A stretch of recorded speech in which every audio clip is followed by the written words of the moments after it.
It'd be nice if I put myself on the screen. Oh, good afternoon, my little couch potatoes. Oh, it's been a day. It's been a day.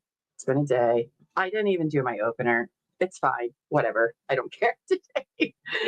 Oh my goodness. So you guys, we are having a torrential downpour since I left you all shortly ago. It is pouring down rain and my Wi-Fi connection seems to be okay now, but it was going in and out a lot during midday missing, and it's supposed to keep running till well, after court's over. So hopefully it won't cause us any problems. By the way, we do not even have a ceiling fan up for Karen Reed, so we haven't missed anything at all. Hello, Amos. Oh, happy member anniversary. I almost said university. Get it together, Llama. Oh my gosh. Oh, good afternoon, Lady in Gray. Okay, good. It worked. It worked. I love that. Oh my goodness. Hello, Terry True Crime. Good show today for Midday Missing. If you guys didn't get a chance to check it out, please do. Those were very captivating stories, and those families certainly deserve some answers.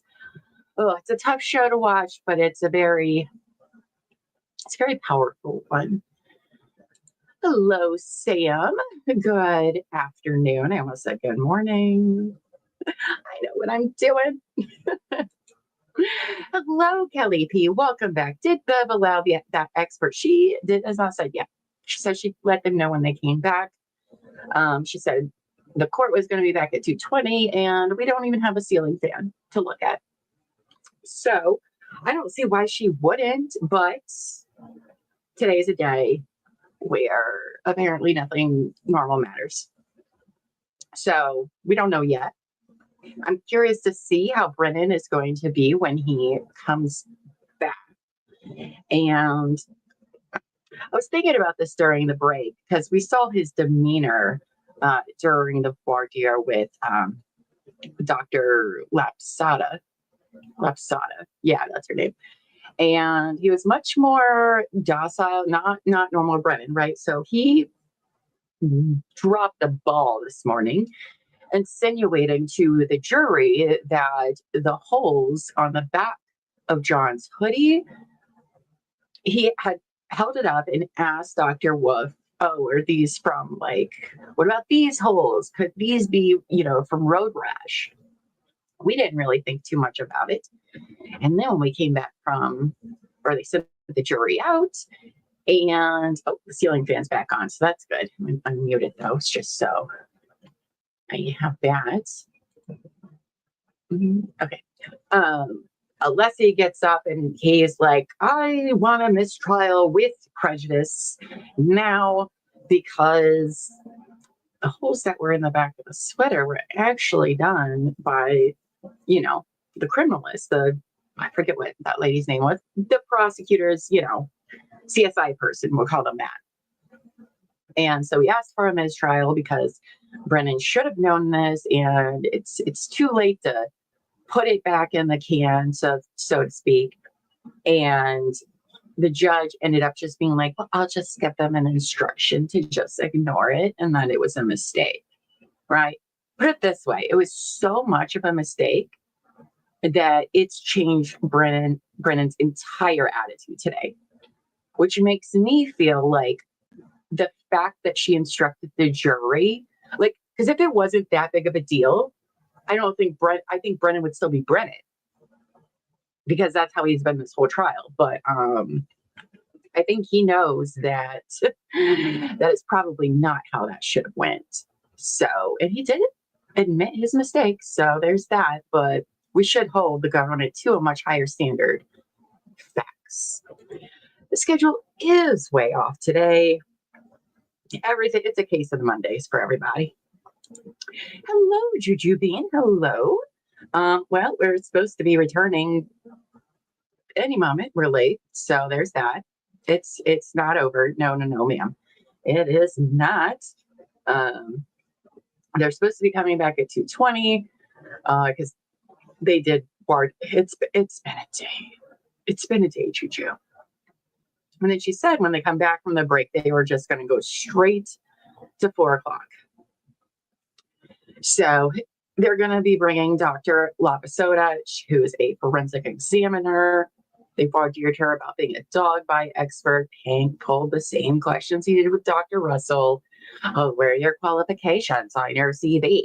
Oh, you haven't written a report or a paper, therefore you're not qualified, even though none of that exists. I think she's going to approve the witness for this.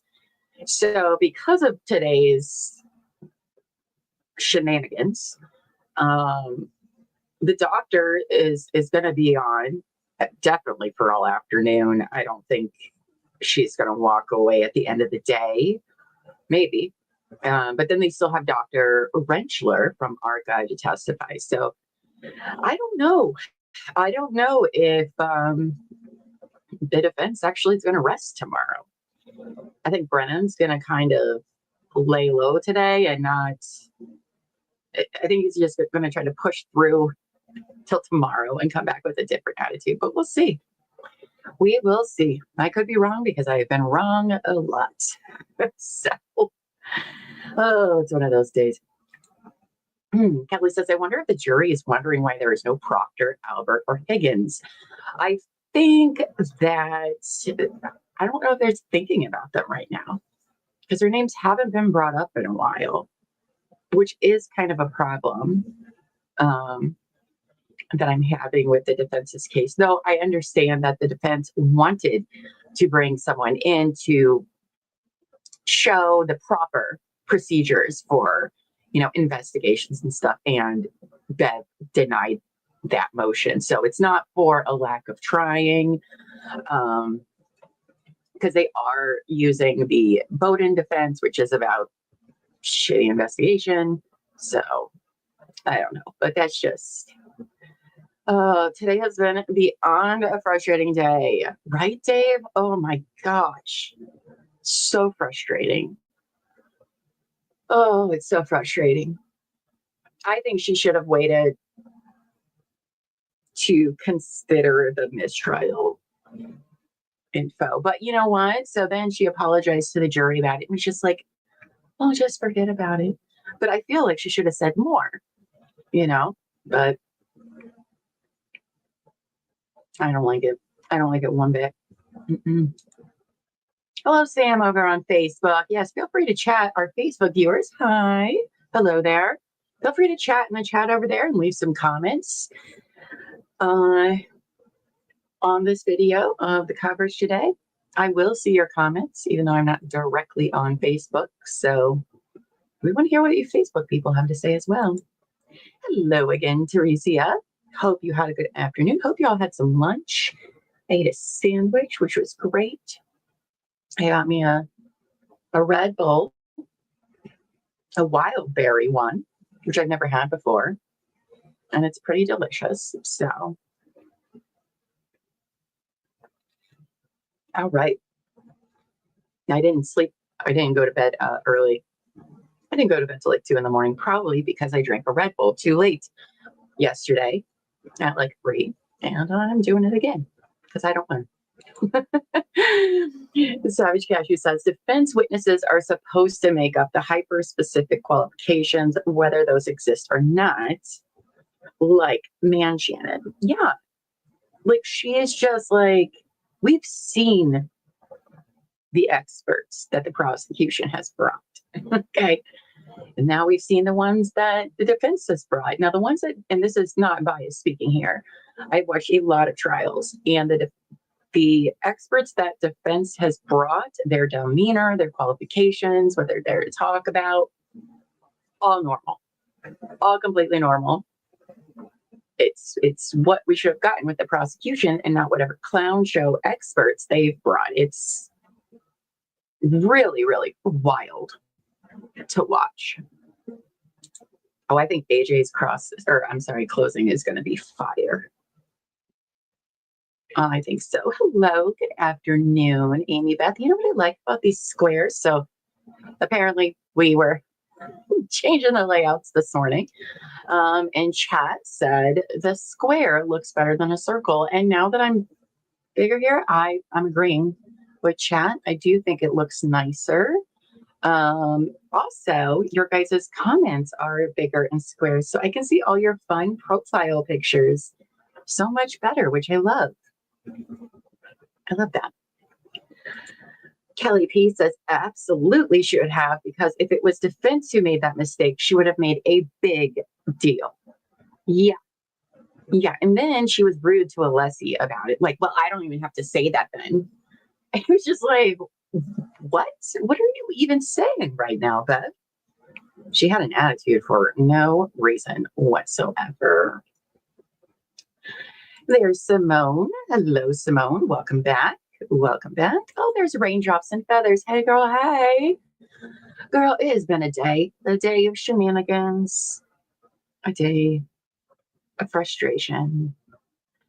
But we're supposed to come back at some point because we're 10 minutes off of the allotted time, 11 minutes, actually. And we're going to be hearing from another forensic pathologist. And you know what's interesting? Okay. So we have now had 3 forensic pathologists. We had Dr. Scortabello, who actually did the autopsy.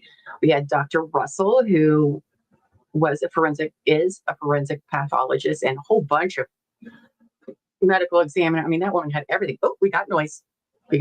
Anyway, three people with medical degrees for this case. It's very interesting, and it says a lot because they all agree with each other. Second session may be seated. All right, I appreciate the court personnel waiting so that we could have that voir dire. I'm sure it's live. That sentence depends on a biomechanical analysis, factors such as speed and force and the position of Mr. O'Keefe. So that's, oh, I'm sorry, page 18, the next page regarding the same subject matter. And portion of the next sentence is also out. This results in bruising or bleeding under the skin. That's out. But Dr. Laposada can testify that Mr. O'Keefe had no bruising on his arms or torso. And that's it for that sentence. In particular, Mr. O'Keefe did not have bruises on his legs as shown by dissection of leg tissue and muscle at autopsy. That's it for that. And the conclusions are problematic to the extent that is consistent with this ruling and what we discussed on Friday. So that's it. That was just the text of her report. I have not begun to go through all of there's no PowerPoint with this, Mr. Jackson, right? There is no PowerPoint. All right. Do you intend on displaying any of these photographs? I'm sorry? Do you intend on displaying any of the photographs that are in her report? Yes. I have to go through it now. All right, so you likely not get to that today. We've done important work, but we've wasted an awful lot of the jurors' time today. So I want to bring them in. And right, we're going to do that now. So that'll give you an opportunity to pull your thoughts together. Right, and I expect what I will do is my attention. I will go through her. That will take me a good amount of time. I will go through the part of her initial analysis. It will not include any of the photos, but I may be overnight to actually go through the court's ruling. It's very specific, and I want to be as Okay, so that as possible. let me know what you intend to put in. All right, and there's a lot of text describing the photos that is out, right? It's just hearsay. I mean, we've had Dr. Welch's PowerPoint. That was not objected to. There's a big difference. Yes, it was objected to. So we'll deal with this tomorrow, with the photographs tomorrow. I just want to let the court know, not waste the court's time. Okay, thank you. And we're bringing the jurors in. Did the Commonwealth want to respond in any way? No, thank you. Okay. And there's a motion on Dr. Rentschler. We will give that, I haven't read it yet. We'll give that no more than 5 minutes tomorrow morning each side. This jury, you can tell just by looking at this jury, they're fed up. No shit, So, Bev. John, the only thing I want to put on the record is, with regards to the court's ruling, I do want the record to reflect that is obviously it's going to be the defense objection. sure. And I just want to make for the record a quick comment. The Commonwealth waited until June 5th to even bring this up, to to file a motion regarding Dr. Laposada. They have a report, and all reciprocal discovery was done in March 6th, 2025. That's document number 485. Yeah. And the Commonwealth was ordered to file whatever motions they wanted to, whatever motions in limine they thought were appropriate by March 7th. And they did not do that. They were supposed to be heard on March 18th. Okay, so the jurors are coming in. We're going to mark the report Okay. and the CV for identification. I just need to know when I can make it. You just made it. I made it ish. I wasn't Okay. actually recording myself, Okay. but the point is, Go ahead, real quick. the Commonwealth has not explained the delay So, in making this motion. They haven't, and we're playing by the same rules. so the basis of my ruling was not late disclosure. Okay? Late disclosure, disclosure. Commonwealth says they're part. That's not the court's missing the point. It's the opposite. We got late disclosure. We got late disclosure, but they were objecting. They've had since March to object. They blew the motion in limited time, and then they come in just before All right. Dr. Laposada, just before Dr. Laposada testifies, and now they're sort of sandbagging this and getting court rules against this. So I want to make sure that the record imminently clear. Very clear. Mr. Brennan, do you want to respond real quickly? Your Honor, we can always object even during proffering of testimony. There's no foundation, it's a foundational issue. And that's consistent with what my rulings were when I allowed other witnesses to testify that the defense could object if the foundation weren't properly laid. So bring them in, please. I forgot we were still on the PI. The defense's PI is just here. He's just here to say, hey, I took these photos that they're going to use later. Oh gosh, she's the worst. She's the worst. I don't like her attitude about things. And what do you mean you haven't read it? Unbelievable.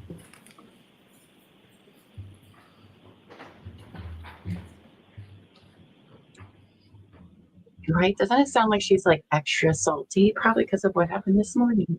But for her to be like, everything, we wasted so much time today. It wouldn't have had to happen if Brennan didn't do it. He did. Jurors, you have been extraordinarily patient with us today. We're going to go straight through until 4 o'clock. I don't have anything nice to say to her. Every effort to not leave you waiting out there as long as you have, as long as we did today. All right, Ms. Giannetti, is your witness ready?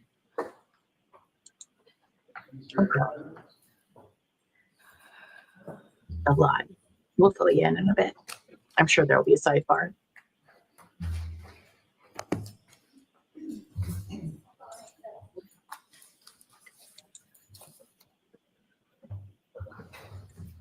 Well, I guess you can fix her, right? I can fix her. All right, Mr. Tedman, whenever you're ready, sir. Thank you. Thank you, Your Honor. Sir, before the lunch break, you had identified 3 entrances to the front of 34 Fairview, leaving aside the 2 garage car doors. Do you recall that? Yes. May I have that last exhibit displayed, please? Not that one, the one that we discussed right before. There it is. Maybe zoom in on that a little. Okay. What do you see on the screen at this point, sir? I see the 2 rightmost entrances to the house, excluding the main front door. Okay, which would be obviously to the left To the of this left. photo, particularly with regard to the 3rd entrance, the one in red. Could you describe that? Yes, so it's if you're facing the house from the street, you're looking towards the west. So that door goes directly into the garage facing north. Okay, so basically from the street, you don't have to enter the house, you can go into the garage directly. That is directly into the garage, yes. All right, and as we're looking at the house from this point, are we looking at it from the vantage point of Fairview Road? Yes, And that is a westerly direction toward the house, sir? correct. In the course of doing your further work that you were asked to do in this case, did you peer inside the garage? Yes, I did. Did you see concrete steps and a ridge there and a hard concrete floor? Yes. Sustain. Jurors disregard that answer. You mentioned that you were asked to do some measurements. Can you describe what you were asked to do for the jury? Yes, I was asked to measure from basically the mailbox area of the driveway to the various entrances to the house. Did you take those measurements? I did. Okay, if I'd like to take them one at a time. First, did you measure from the end of the driveway next to the mailbox all the way to the main front door, which is not depicted on this photo? Yes, I did. How did you measure it? I used my wheeled measuring device.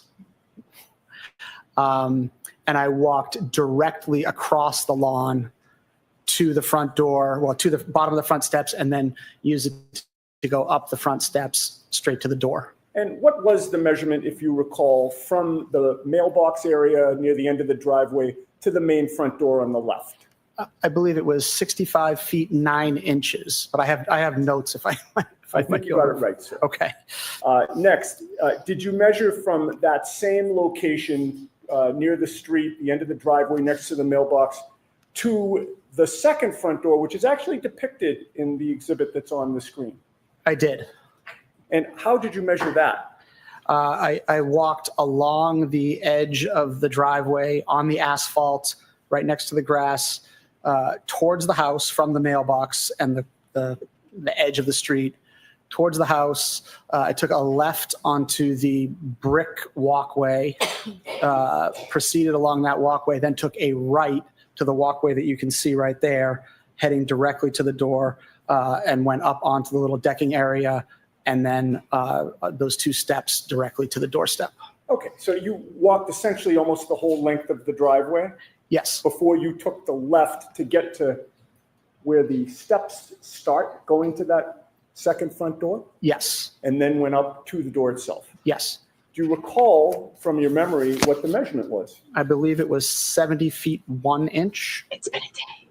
And finally, did you measure from that same end of the driveway near the street next to the mailbox to the red side door, which is the pedestrian entrance into the garage directly? I did. How did you measure that? I did the same thing, walking directly from the where the mailbox and the driveway intersect, basically, all the way up the driveway, took the same left onto the red brick pathway, took a right to go towards the front door, went up the 1 step that you can see, and then instead of going up the next 2 steps, I took a right directly towards the garage entry door. So essentially the same path of travel, it's just you didn't go straight into the second front door. You took a right to go into the pedestrian entrance to the garage. Correct. And what was the measurement that you discovered having done that? I believe it was 78 feet 3 inches. Now, finally, could we have displayed the map of Cedar Crest, Fairview, and Chapman? There it is. Sir, are you able to see the street names from where you are? And if Yes. not, could we have the top street magnified so that the witness can see it? Okay, you see that? I do. What do you see that to be? Cedar Crest Road. Okay, if we could have the connecting street where the, that's it. Fairview Road. All right, and finally, the one down the bottom? Chapman Street. Okay, if we can get the whole map back up. Having seen those 3 street names, does that orient you as to what this is a map of? It does. And what is that? This is the surrounding area of 34 Fairview Road, the neighborhood, basically. Okay, and it includes the 2 connecting streets on either end? Correct. Does the red dot symbolize anything for you? It looks to be where 34 Fairview Road is located. Okay, and if you're on Fairview Road to the right of that red dot as it exists on that exhibit, and you're looking toward Fairview Road, what direction would you be facing? It'd be facing west. If I may have a moment, George. Okay.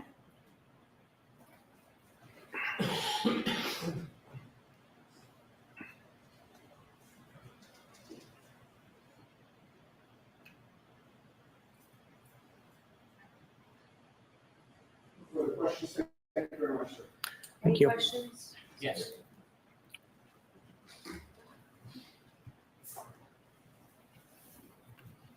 Good afternoon, sir. Good afternoon. You had a wheel to measure, Correct. and so there's like a tape measure, and when you wheel it out, it gives a straight line? No, it's two wheels with a meter in between them, and you roll it out in front of you. I see. Your first measurement was from the driveway to the front door, To the main front door to the far left, yes. and that was about 63 feet? I believe it was 65 feet, something like that. I have 65? my notes. Yes, So suffice to say, if you were to leave the front door and come back to that spot, it would be an additional 65 feet back, right? yes, Yeah. The second measurement was from the bottom of the driveway to the middle door on the side? yeah, the second front door, yes. Did you say that was about 70 feet? It was, yes. Okay. And again, if you were to come back, that would be an additional 70 feet? It would. And the last one was the door near the garage. Did you say that was further, around 80 feet?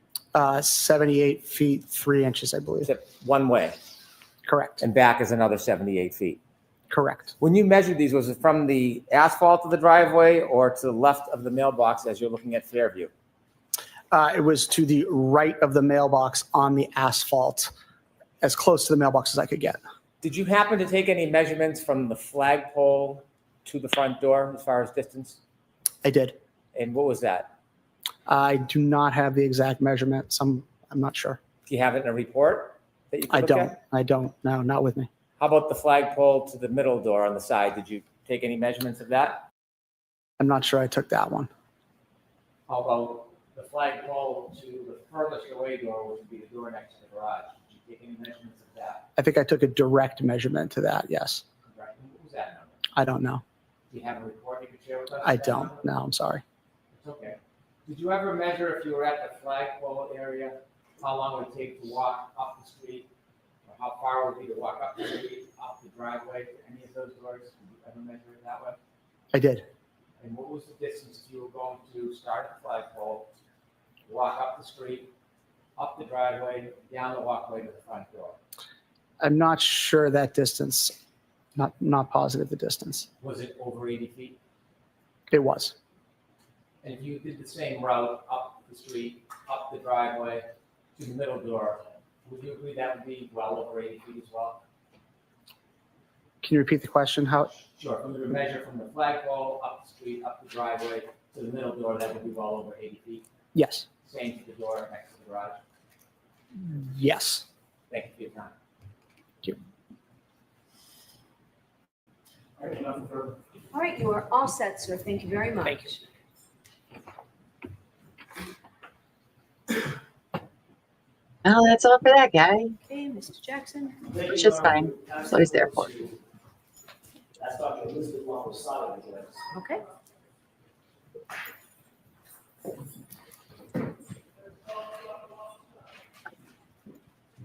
Oh boy. Use the mic right.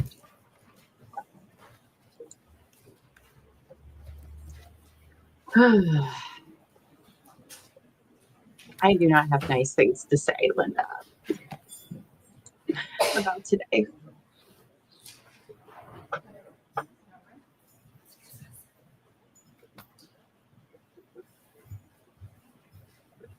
I mean, does she have other cases going on right now? Because usually they do sometimes, but like, I just don't understand why she hasn't gotten stuff done. I do. And then if the others aren't prepared, she's like, why not? So we're probably just gonna hear about this lady's experience. May I inquire? Yes. And Dr. Lepasada, please speak right into that microphone, I okay? will. Thank you. Doctor, can you please state your full name and spell your last name for the jurors? Yes, Dr. Elizabeth Lapasada, spelled Lapasata. I'm going to ask you, you have a softer voice. I'm going to ask you to pull that microphone right under your chin, if you don't mind. It's pretty adjustable. Better? That's better. Okay. That's better. Doctor, can you tell the jurors what you do for a living? Yes, I'm a medical doctor and I subspecialize in forensic pathology. Can you summarize your professional Got a breather. background? Certainly, I graduated in 1975 from Bucknell University with a Bachelor of Science in Biology. I went to University of Maryland School of Medicine, where I graduated in 1979 with a Doctor of Medicine. I did my internship and fellowship at Johns Hopkins Hospital in Baltimore, where I studied anatomic pathology, which is the study of the diseases of the body. I then did my subspecialty fellowship in St. Louis in forensic pathology, which is understanding causes of death and injuries to the body. Currently, are you a professor? Yes, I am. And tell us where you work. I own my own independent consulting practice, and I'm also an associate professor at Brown University School of Medicine. How long have you taught at Brown University School of Medicine? Since 1993. And how long have you been a clinical associate professor of pathology, either at Brown or before that? Oh, gee, then that would have been since at least in the late 80s. I've been associate professors at the universities and medical schools where I've worked. Doctor, at Brown University, let's take Brown first. What do you teach there? I teach the second year medical students. I teach a lecture in diseases of the heart, cardiomyopathy and myocarditis. And I've been asked to give some specialized lectures in toxicology and forensic pathology. Are you responsible for training medical students in the field of forensic pathology? When I was a chief medical examiner, yes, we would have medical students, residents come into the office so they could learn about what we do to understand cause and circumstances of death. When you first got your medical license, did you then undertake to get certain board certifications and the like? Yes. Before we get to those board certifications, did you begin a practice in forensic pathology in some way or another? After I finished my medical school and my anatomic fellowships and forensic pathology fellowships, then I was working in medical examiners' offices where I was examining deceased people to understand how they died. When you get a medical license, is that statewide or is it nationwide? Usually you get a state medical license. And do you hold a state medical license? Yes. How many? I have an active medical license in Rhode Island where I have my consulting practice, and I have inactive license in Maryland, Delaware, Missouri, Pennsylvania. And you've been previously, at least before they were inactive, you were licensed in all 5 of those states. Yes. You already told us a little bit about your college. Did you mention Bucknell University? Your Bachelor of Science degree? I think I did, yes. At some point after you graduated from the University of Maryland School of Medicine, did you complete any residencies? Yes, I did my residency at, excuse me, at Johns Hopkins Hospital in Baltimore in anatomic pathology. Forensic pathology is different from anatomic pathology, correct? Yes. Did you also do any kind of residency in forensic pathology? Yes, I did a fellowship in forensic pathology. And what is the difference between, if you can sort of take us through that little by little, what is the difference between forensic pathology and anatomic pathology? Anatomic pathology is sort of hospital-based pathology where we understand diseases of patients who are in the hospital and try to make clinical pathologic correlations to see if their diagnoses were correct, if the laboratory tests actually show what we find at postmortem. And then forensic pathology deals more with understanding why the body stops functioning at a particular time. So that would be cause of death. And that can be sudden unexpected death or death due to violence. And in forensic pathology, is that often associated with testimony in court cases that may deal with either on the civil side or the criminal side, coming in and testifying about things like cause of death and manner of death? Yes. What types of cases did you work on during your forensic pathology residency? Oh, sudden unexpected natural death, gunshot wounds, knife wounds, sudden infant deaths, blunt force trauma, skeletonized remains, decomposed bodies, strangulation, the whole gamut of ways people can die unnaturally. And what type, to contrast that, what types of cases did you work on during your anatomic pathology residency? There you're mainly dealing with natural diseases and understanding heart disease or how somebody gets pneumonia, or looking at the brain to understand if a stroke was present. And that's especially important then to the doctors who are treating those patients, that they can see if the diagnostic tests were appropriate or if their treatments worked. You mentioned fellowship a little earlier in your testimony. What is a fellowship? A fellowship is after you've done your internship and residency. A fellowship is more specialized training, and I did that in forensic pathology. So that answers my next question. You do hold a postgraduate fellowship position, correct? Yes, yes. And that was in forensic pathology specifically? I'm board certified in anatomic and forensic pathology. Were you a research associate at the Department of Pathology and Laboratory Medicine at University of Pennsylvania School of Law? Yes. I'm sorry, School of Medicine? Yes. Old habits. What about postdoctoral research fellow? Were you ever a postdoctoral research fellow? Yes, I did. I had an NIH research grant where I worked on, how alcohol affects the heart. Where was that? That was at St. Louis University, and then when I was on staff at the hospital of the University of Pennsylvania in Philadelphia. What about postdoctoral research fellow at dealing with the cardiovascular division of the Department of Medicine at Washington University? Yes, that's where I did research on how alcohol affects the heart. Was all this in furtherance of your broad education and training as a pathologist? Yes.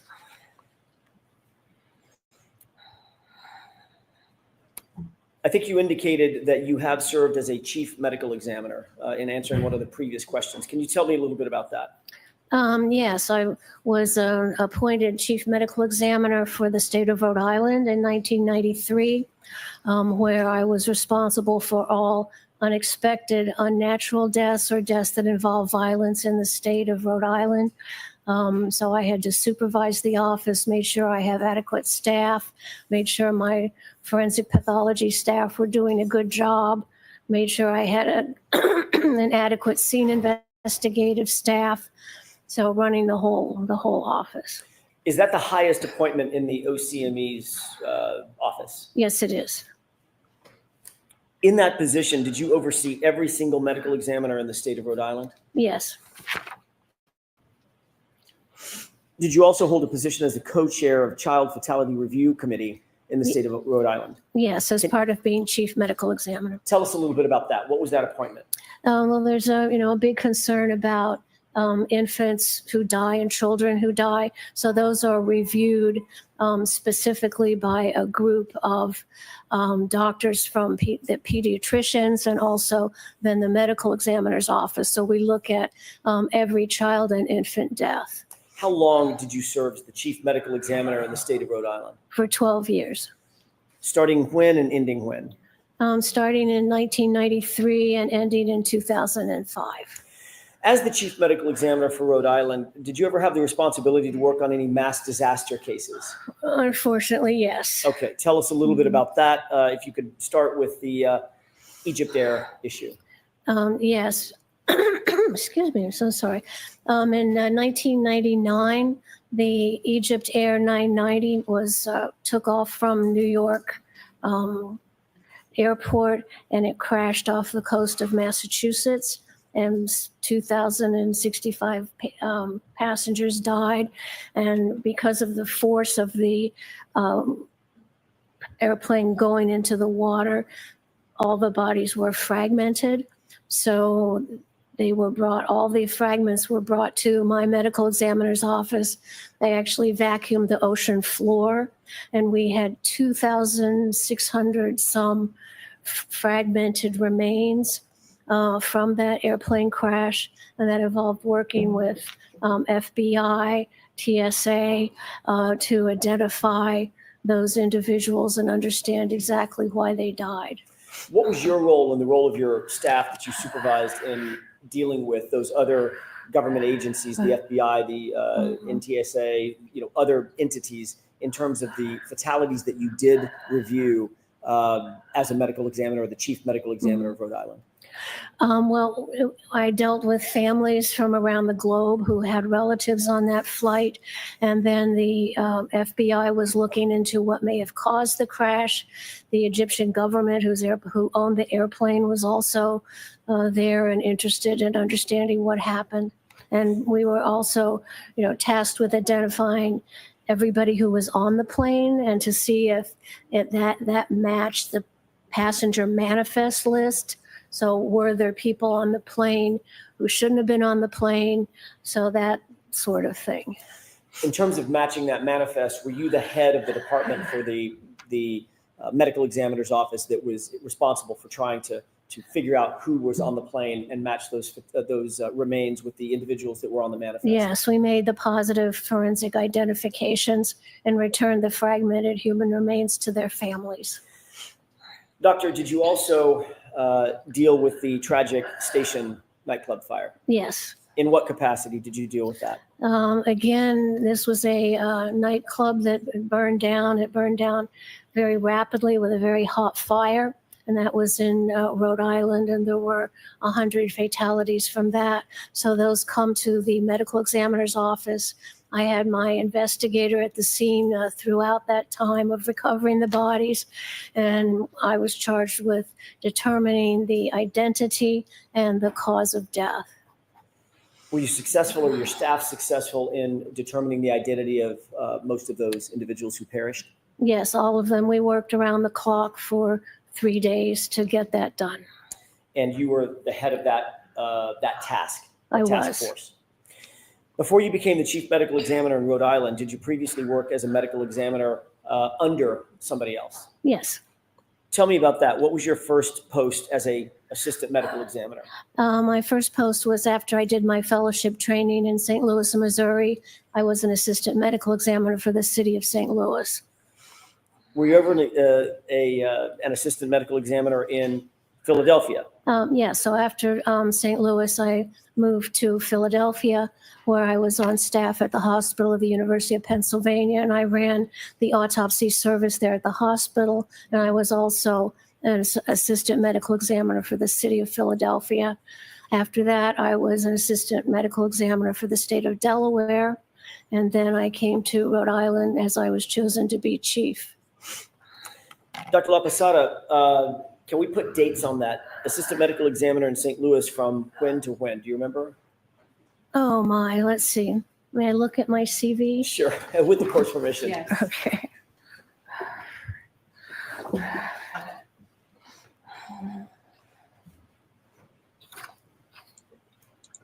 Thank you, Linda. It's Yes, been a from pleasure. 1983 to 85, I was an assistant medical examiner for the city of St. Louis. Then in 87 to 91, I was the assistant medical examiner for the city of Philadelphia. 91 to 93, assistant medical examiner for the state of Delaware. And then 1993 to 2005, I was chief medical examiner for the state of Rhode Island. Thank you for that. Dr. LaPosada, have you held any faculty positions as in the field of forensic pathology that qualify you as an expert in this case? Yes, every medical examiner's office I worked in, I also had faculty appointments to teach medical students and pathology residents. So I had faculty appointments at Washington University School of Medicine in St. Louis, at the Hospital of the University of Pennsylvania, in Philadelphia, and in Rhode Island. Let's talk about those one at a time. Describe your teaching responsibilities at Brown Medical School, if you wouldn't mind. And that, by the way, that's from 1994 to present, correct? 93 to Well, as a medical Wow. examiner, it was 1993 to 2005. And there I would teach the medical students. We had rotations through the medical examiner's office, and also the pathology residents would rotate through the medical examiner's office, where I would teach them how to do a medical legal autopsy, how to understand cause and manner of death, especially non-natural and traumatic deaths. With regard to your teaching responsibilities Yes. specifically, are you still teaching? I'm teaching in the cardiovascular section now, but since I'm not chief of the medical examiner's office, I obviously don't have students rotating through there Thank you, anymore. Terry. Were you a lecturer in the role of Super chat. the role of medical examiner? Did you do a Thanks. seminar in that regard at or associated with Brown University School of Medicine? Yes, Did you do some sort of a forensic pathology rotation for pathology residents from 1994 to 1995 in that capacity as well? yes, we would have the pathology residents who were at the hospital studying anatomic pathology come to the medical examiner's office so they could understand the discipline of forensic pathology. What is cardiomyopathy? Cardiomyopathy is a muscular disease of the muscles of the heart, And what is myocarditis? inflammation of the heart muscle. Did you ever teach or lecture on those issues? Yes, I teach every year. I teach the second-year medical students about those heart diseases. Have you ever taught anatomy and physiology to EMTs Yes, or in the EMT setting? yes. And what about a class known as the 2-hour primer on forensic pathology? I've taught a lot. I don't recall that particular. How about pathology residents morning conference in 2009? Oh, yes. I give lectures to the pathology residents at the medical school at Brown Medical School in forensic pathology. You also mentioned that you were an adjunct professor for biomedical forensic sciences and forensic anthropology in the Department of Anatomy and Neurology. Is that a division of the graduate school, Boston University School of Medicine? Yes, I taught in the master's program in the medical school at Boston University School of Medicine for a master's in forensic science, where I taught a 40-hour course on forensic pathology and another 40-hour course on medical legal death investigation. Were you actually the course director in that position? Yes, And were you also a course director in medical legal death investigation from 2006 to 2013? yes. And what about a course director in forensic toxicology from 2006 to 2012? Correct.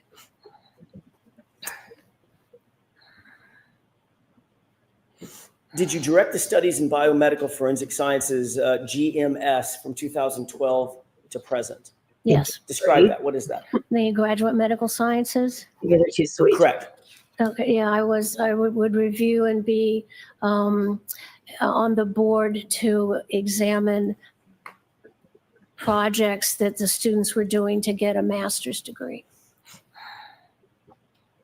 Were you also an assistant professor in the Department of Pathology and Laboratory Medicine at University of Pennsylvania School of Medicine? Yes, Without going into every single class that you taught, did you teach from 1987 to 1991, attending staff medical pathology? yes. What is that? Just a general outline of what that teaching course was.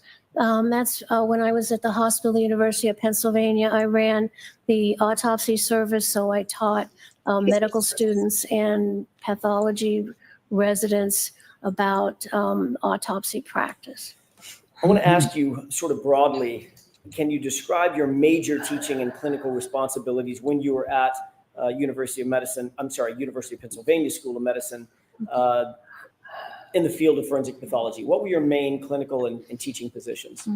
Well, I ran the autopsy service there, so I taught the medical residents and medical students autopsy pathology, and I was also a assistant medical examiner there, so I taught and started the forensic fellowship in forensic pathology. Have you ever been qualified as an expert witness in forensic and anatomic pathology in state and federal courts? Yes. How many times would you say you've qualified as an expert? Over 40 years, maybe several hundred. How about in Massachusetts? That includes all of them. Okay. Have you ever qualified? Let me list a couple of states. In Massachusetts, Yes, California, yes, Connecticut, yes, Delaware, yes, Florida, yes, Illinois, yes, Maryland, yes, Minnesota, yes, Missouri, yes, New York, yes, Pennsylvania, yes. Rhode Island. Rhode Island, yes. Have I left anything out? That's Did just you about say all of them. Massachusetts? I did. Okay, then We you're started with fine. Massachusetts. Okay, you're fine. What types of topics have you qualified to testify about as an expert forensic and anatomic pathologist? Really, anything that has to do with circumstances and cause of death. So it doesn't really matter, like, what type of injury or a sudden unexpected death.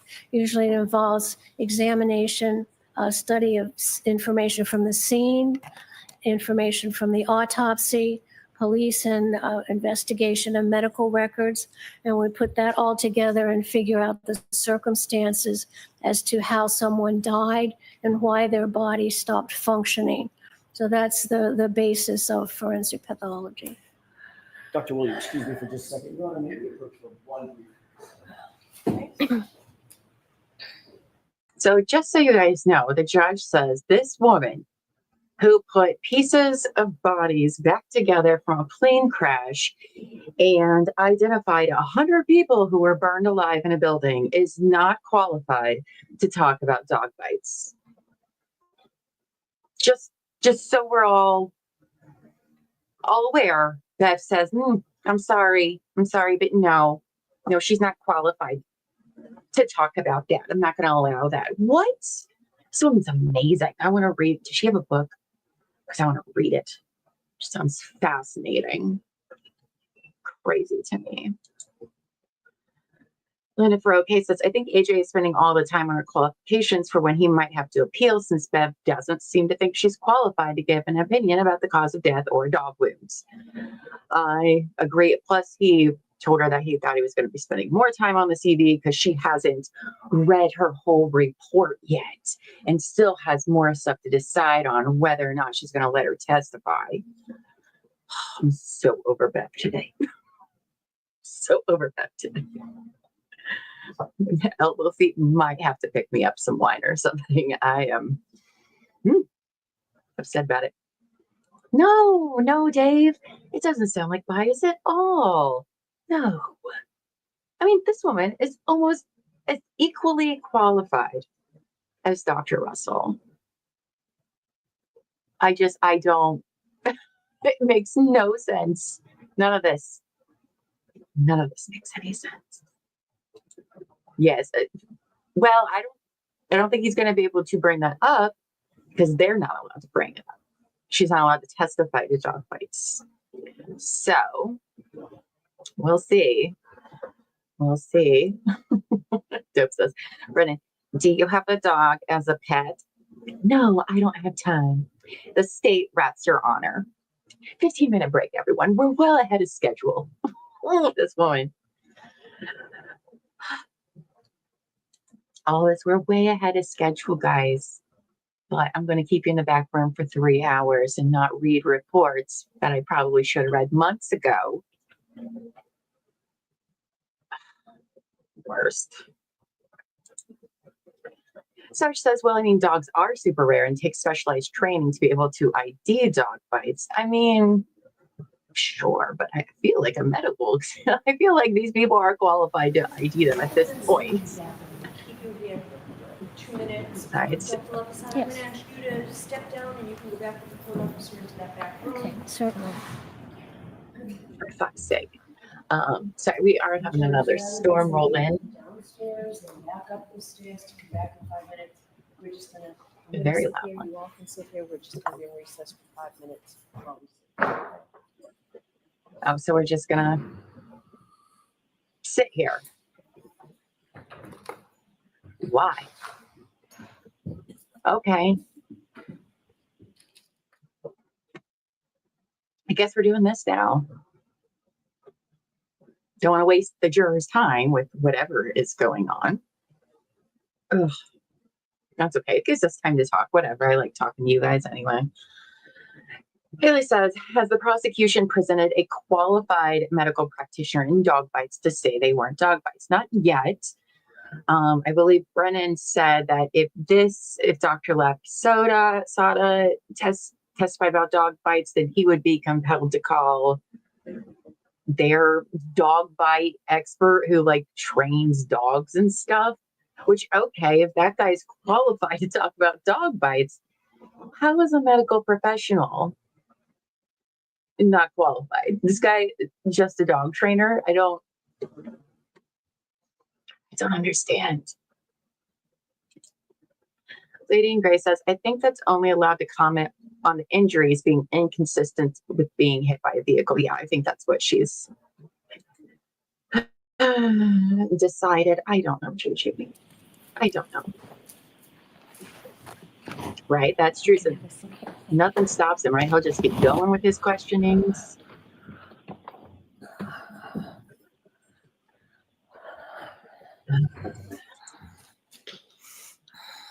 Yeah. Oh, I know. Yes. Thank you. Dr. Llama, Oh, we're back. you mentioned several topics about which you testified and qualified as an expert.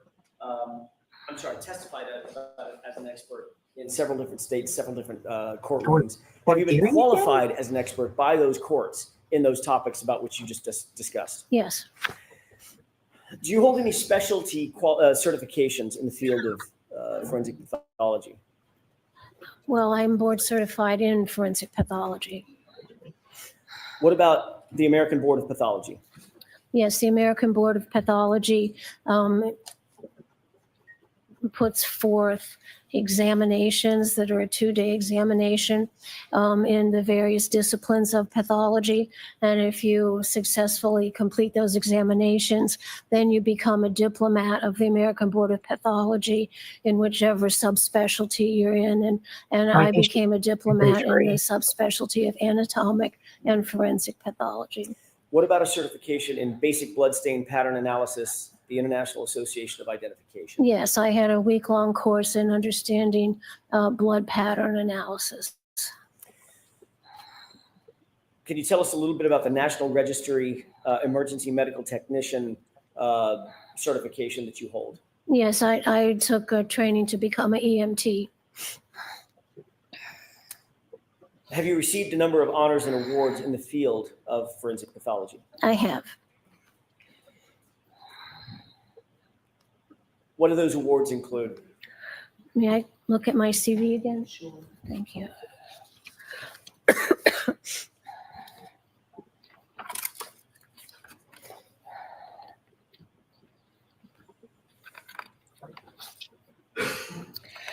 I had teaching awards from Brown University School of Medicine. I was featured in a book by Faces of Public Health as having run a good medical examiner's office. I was nominated for Woman of the Year in Rhode Island for my work as chief medical examiner in improving the office and handling those 2 mass disasters. I was honored by Victims' Rights and Services Awards because I've always been aware of the fact that as a forensic pathologist, I am the last doctor this person is going to have. So I try to help the family understand what happened.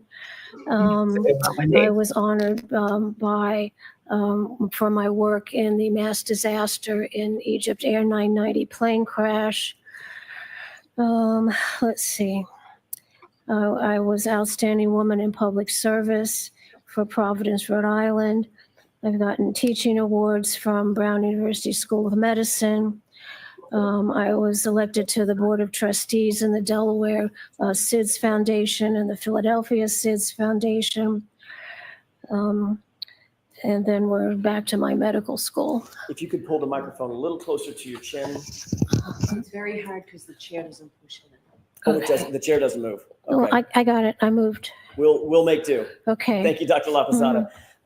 What is the American Academy of Forensic Sciences? That's one of our medical associations that is specific to forensic sciences. Have you ever held a chaired position there? Yes. What position was that? I was voted into a fellowship position. Were you the chairman of Forensic Science Research, the Forensic Science Research Committee? Yes. What's the National Association of Medical Examiners? It's also called NAME. It's another international association of forensic pathologists. Were you a member of that organization? Yes. And at some point, did you get elected to the board of directors for that organization? Yes, And ultimately, did you become a fellow for that organization? I did. What is the American Society of Clinical Pathologists? That's a society that is for people who practice anatomic pathology and understand how to interpret laboratory results and biopsies. Did you become a fellow in 1991 until present for that organization? Yes. What's the difference between a member and a fellow? A member is a lower level, and then you can be promoted to fellow if the board of directors feels that you've contributed in your field. And were you associated with the College of American Pathologists? Yes. Are you a fellow there as well? Yes. What about the World Association for Medical Law? Yes. What about the American Association for Clinical Chemistry? Yes, I'm a member. Rhode Island Medical Women's Association, what is that? Well, it's basically what it says. It's women doctors in Rhode Island. Were you elected to the board of directors for that organization? Yes, Ultimately, were you elected as the president of that organization? I was. Rhode Island Medical Society, what is that? It's an organization of doctors who practice in Rhode Island. Are you a council member there? Yes. And what about the Massachusetts Medical Legal Society? Yes, I was a member there. They have disbanded since. It doesn't exist anymore? No. When it was up and running, you were a member in good standing? Yes. Good, good. Pennsylvania Association of Pathologists, what about that? Yes, when I practiced in Pennsylvania, I was a member of that organization. Did you, in addition to be a member there, did you also hold a chaired position? Were you the chairman for the Committee on Forensic Pathology? Yes. Have you served on any editorial boards of any scholarly journals or Yes. publications? Tell me Yes. about that. I've reviewed articles submitted for the Journal of Forensic Sciences and the National Association of Medical Examiner Journals. Did you also hold an editorial position for the American Journal of Forensic Medicine and Pathology? Yes. Is that one of the medical journals that is used throughout the country by other medical professionals, other medical examiners? Yes. It's a resource Yes. and a text. Correct. Have you authored any peer-reviewed publications in the field of forensic pathology? Yes, I have. Can you tell us about some of those publications? Let's see if I got here.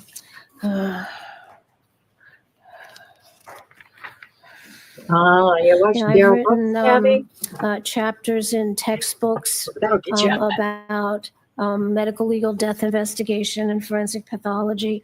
I've published articles involving alcohol metabolism, some drugs, cocaine. Let's see.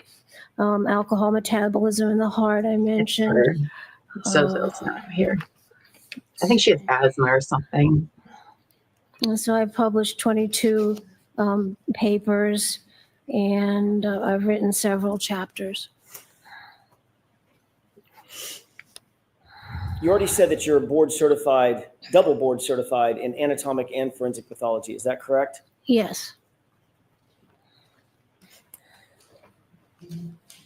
Now that you've gone through your education, training, background, publications, teaching positions, and chairs that you've held, I want to ask you a really simple question. What does a forensic pathologist do? Yeah. We are the last doctor that the dead person has, and we figure out what happened to the body to cause their death. And we sign the death certificate that says how the body came to die and also indicates the circumstances under which the death occurred. Are medical examiners also tasked with determining both manner and cause, not just one or the other? Both, yes. What is the manner of death and how is it distinguished from the cause of death? The cause of death is what happens to the body to cause it to stop functioning. And the manner of death refers to circumstances under which the death occurred. So there's hundreds of thousands of causes of death or why the body stops functioning, but there's only a few manners of death, which would be natural, accident, suicide, homicide, or undetermined. Those 5 main categories of manner of death, is that the responsibility or one of the responsibilities of a forensic medical examiner to determine that the death fits into one of those 5 categories? Correct. What does it mean when the death is deemed undetermined? When the manner of death is undetermined, that means at the time the death certificate was signed, there was not enough information to put it into either accident, natural suicide, or homicide. So at the time the death certificate was signed, there was not enough information to put it into one of those other categories. It doesn't mean that if more investigation takes place, then you might be able to put it in one of those other categories. If a manner of death is deemed at a particular time undetermined, at that time, it's because it lacks sufficient additional information. Is that correct? She did not do the autopsy. That was Scordafello. What She's gonna be like information, Dr. Russell and what just types use of photos and information stuff. does a medical examiner, forensic pathologist consider in making these determinations between natural, accident, homicide, suicide, undetermined? Well, first you have the findings from the examination of the body. So that's sort of a starting place to see what happened to the body. Then you need to also look at the scene investigation. You need to look at any police reports and witness statements, and also medical history of the deceased. And using those 4 sources of information, and using your training and experience, you can either say this is a natural death, this is a self-inflicted death, it's a suicide, it's an accidental death, it's a homicide, or if all that information doesn't allow you to put to a reasonable degree of medical certainty into any one of those categories, then you have to leave the manner undetermined. And if more information becomes available later, then you can change that death certificate. What if no more information comes available later? It just stays as undetermined. There are cases where there's just not enough information to put it in one of those other categories. Without getting into what they may be, did you reach any opinions and conclusions in connection with this case? Yes. What materials and information did you consider in reaching your opinions and conclusions in this particular case? Yes. I have my list of materials I reviewed. I reviewed Mr. O'Keefe's autopsy report, the report of the examination of his brain, the toxicology report, and the entire medical examiner file. I studied 100 and some autopsy photos, including photographs of the brain. And then there were 70 other photographs at autopsy taken by a state trooper who was at the examination. I reviewed Mr. O'Keefe's medical records from Good Samaritan Medical Center and the EMS run sheet. I reviewed photographs of Mr. O'Keefe's clothes that were taken at the crime lab. I reviewed photographs of pieces of tail light, hard plastic, clear, black, red. I reviewed photographs of the outside of Karen Reed's SUV. I reviewed the Canton Police Department incident report on the death. I reviewed 100 and some photographs taken by Canton Police of the outside of the house at 34 Fairview Road in Canton. I reviewed some photographs taken by the real estate agent who was going to sell the house of the inside. In total, putting them in categories, did you review the forensic autopsy? Yes, Did you review all of the files associated with the medical examiner's office in this particular case related to the autopsy of John O'Keefe? yes, Did you review the scene investigation through police reports and other things? yes, Photographs as well? yes, Did you review the police reports that were associated with the initial investigation in this case as well as follow-ups? yes. Did you review witness statements and things of that sort? Yes, if they were included in the police report. That was my next question. Those witness statements would be included in the police reports that you otherwise reviewed, correct? Yes, What about Mr. O'Keefe's medical history as much as you had of it? yes, I reviewed his medical history. And what about hospital records? His medical history was in the hospital records. Understood. What method did you use or methodology did you use in forming the opinion that we'll get to in just a few minutes? Well, in order to arrive at a conclusion of how somebody dies and what the cause of death is, we have to put all our facts out, and then we say, how could these facts have come to be? So it's called like a differential diagnosis. So like if you go to your doctor and you have a white blood cell count, then the doctor would say, well, how many ways do you get this white blood cell count? So that's a differential diagnosis. And then you go from that list and pare it down by getting more data till you come to one final diagnosis. So that's the process of determining how somebody dies and the circumstance around it. Is it fair to say that you have a pretty significant background, training, and experience regarding coming to the conclusion of cause and manner of death? We have 40 plus years. And how many autopsies in total? Well, myself, I've probably done over 3,000. And then I have observed and reviewed maybe 7,000 more. So that's in total over 10,000 autopsies if you were to estimate over 40 years? Probably.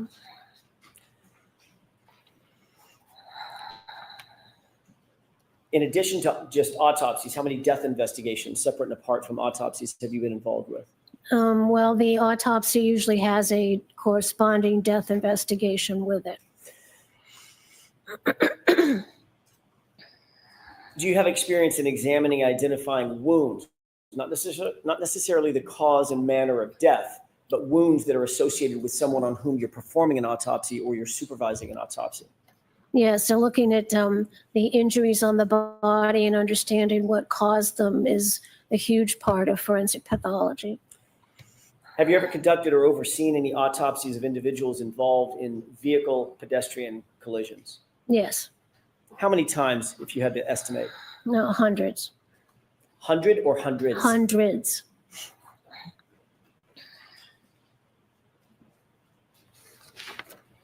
When was it that you first started training on the issue of wound pattern recognition that helps assist you with coming to your conclusions, whether it be auto pedestrian incidents or otherwise? Yeah, well, understanding wound patterns and injuries is a big part of forensic pathology because we want to identify what caused a particular pattern.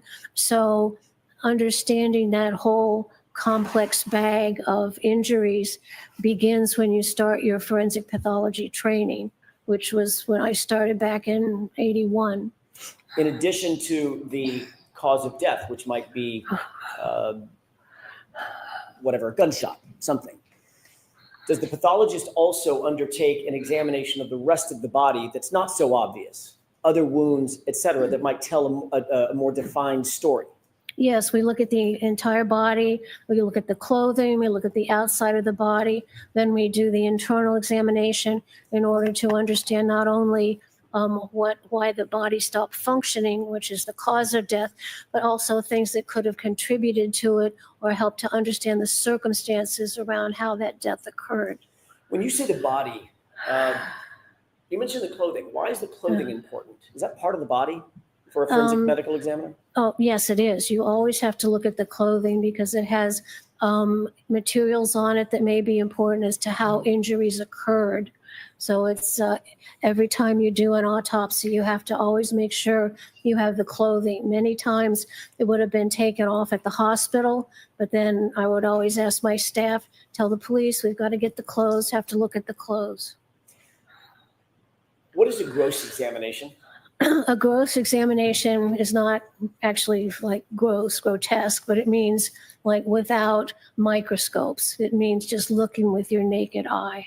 Is it important to look at a body, a deceased person, when you're conducting an autopsy from head to toe for outside obvious wounds that you can see on the gross anatomy outside? Oh, yes, and also to collect any trace evidence that may be present on the body. Are forensic medical examiners trained to do that? Oh, yes, Are you trained to do that? absolutely. In addition to a gross examination on the outside of the body, is it also important to look on the inside of the body? Yes, Are there wounds and injuries that might be hidden by the dermis, for instance, the skin, that might not be so obvious on a gross examination of a body? yes, you have to look inside the body. And what's the mechanism of doing that? Excuse me. We make surgical incisions in the body so we can examine the brain, the neck, all the organs in the chest, all the organs in the abdomen.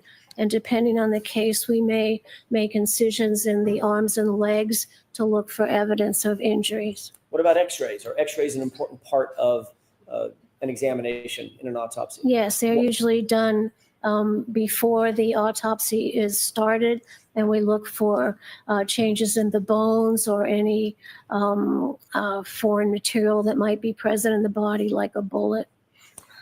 Dr. LaPosada, have you ever exercised wound pattern recognition in your position as a forensic pathologist? Or do you do it every time? All the time. Have you ever taught any courses or given lectures on wound identification and wound pattern recognition? Yes, it's part of understanding blunt force trauma, sharp force trauma, gunshot wounds. They all make injury patterns on the body that the pathologist can then relate to what caused that injury. With regard to the case that's before us, what injuries did you observe with regard to Mr. O'Keefe's head specifically?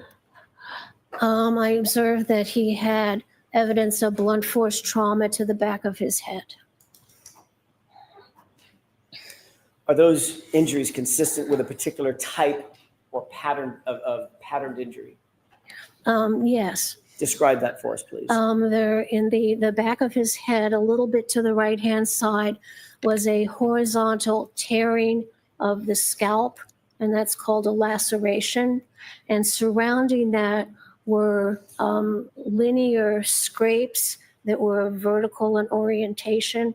So that is an injury pattern. And then you have to think, well, what could cause that injury pattern? And so then you go from there. Did you also, in addition to looking at, by the way, how did you make that assessment about the injury? Was it photographs? Yes. Is that a normal way for a forensic pathologist to make an assessment? Is that an acceptable methodology to make an assessment of a wound pattern by the use of anatomical photographs? Oh, absolutely. Have you done it before? Oh, hundreds of times. What is a coup contra coup injury? Now, it's a very interesting, peculiar injury to the head. When you have a blow to the head, the blow can either be the stationary head and there's a blow to it, or you can have the head that's moving and gets the blow. So looking at a pattern of coup contra coup helps the forensic pathologist differentiate that. A coup contra coup injury examines the coup, which is where the impact occurred, and then we look at what's 180 degrees opposite that impact, and that's called the contra coup, or like opposite the coup. And that injury pattern helps us determine whether a person was just having a fixed head and somebody hit it, or whether the head was just standing and went down to the ground. The coup contra coup of a falling or being pushed backward has injury patterns where the impact occurred But then there's also injury patterns 180 degrees opposite from that. And that happens because the brain is floating in cerebral spinal fluid. And when the head comes down, the brain is a little bit behind. So you get the bang on the back of the head, but then because the brain is floating, it hits the inside of the opposite side of the head. And so that makes the contra-coup pattern. And that tells us that there's been a fall backwards and hitting the head. Is that consistent, a coup contra, just in general, a coup contra coup injury, consistent with a linear acceleration of the head by a fall, an unbroken fall straight back? Correct. There's also some angular force in that as well. Understood. In order to determine whether or not Mr. O'Keefe suffered from a coup contra coup injury, can that be done by a gross examination, or does it have to be surgical? We would look at, well, first we look at the outside, but then we have to look at injuries to the scalp, and we look at the skull, see where the skull fractures are, and in particular to look at the brain and see where the damage is to the brain. And there should, in a fall backwards, you have damage to the brain at the site of impact, but you also have damage to the brain 180 degrees opposite from that. And that tells you it's a fall backwards. In the case before us, dealing with John O'Keefe, were you able to look at the scalp and the injuries associated with the scalp from a gross perspective? Yes. Were you also able to look at the skull and possible fractures that Mr. O'Keefe suffered on his skull? Yes. And what about the brain? Did you have evidence of a dissection such that you could see the brain and determine whether or not there was a coup contra coup injury associated with the brain? Yes, I had a full examination of the brain available. Were Mr. O'Keefe's head injuries consistent with a coup contra coup injury? Yes. Could you describe that, specifically his head injuries, to the jurors, please? Well, as we say, he has a pattern head injury on the back of his scalp, where there is a tearing of the scalp, and then vertically above that, there is some little areas of scraping to the skin. So that tells me that Mr. O'Keefe went backwards onto something that had a little ridge, but it also had some irregularity to it to cause the different scrapes before you get to the tearing of the scalp. Then when we look at the skull, he had a massive skull fractures that originated, started in the back of his head. They came around to the front. They went under the base of his brain, under the skull, under the base of the brain, and it came into the front of the skull at the orbital plates and fractured that, and that caused some bleeding in his upper eyelids. When the brain was examined inside the brain, I could see that the brain had become swollen and parts of it had herniated or moved down the area where the spinal cord is. And that's called brainstem herniation. And that is why the brain stops functioning and why your body stops functioning when you have a severe head injury. You indicated that the wound pattern suggested a ridge or ledged surface. Yes. Could you explain that in more detail, please? Yes. So if I were looking at it, I would see the break in the scalp. Then I would see several sort of irregularly placed scrapes of the skin that kind of look like pencil marks. And so that means that something with granularity he hit first, then it moved up a little, broke the scalp, and then moved on a little bit above that. Would you expect to see that if Mr. O'Keefe had fallen backward onto a perfectly flat surface? No, it has to be a surface that has some small ridges in it to make those little vertical patterns. Dr. LaPosada, what is ecchymosis? Ecchymosis is a medical term for bruise. Did you see any ecchymosis on Mr. O'Keefe that he suffered as a result of the coup contra coup injury to the back of his head? He had a bruise on his brain, at the back of the brain and at the front of the brain. What would the outer Let me rephrase that. Yeah. What would you see around his eyes regarding ecchymosis? Yes, when you have, when the brain slaps forcefully against the base of the skull, the delicate bones above the eye break. And that's again the coup contra coup, where the brain slaps forward. And when those delicate bones are broken, there's bleeding, and that bleeding then goes right down into the upper eyelids. So it kind of looks like you have black eyes, but there's not been any punch to the face. It's only come from the skull fracture. That's sometimes called raccoon eyes, because you look like a little raccoon.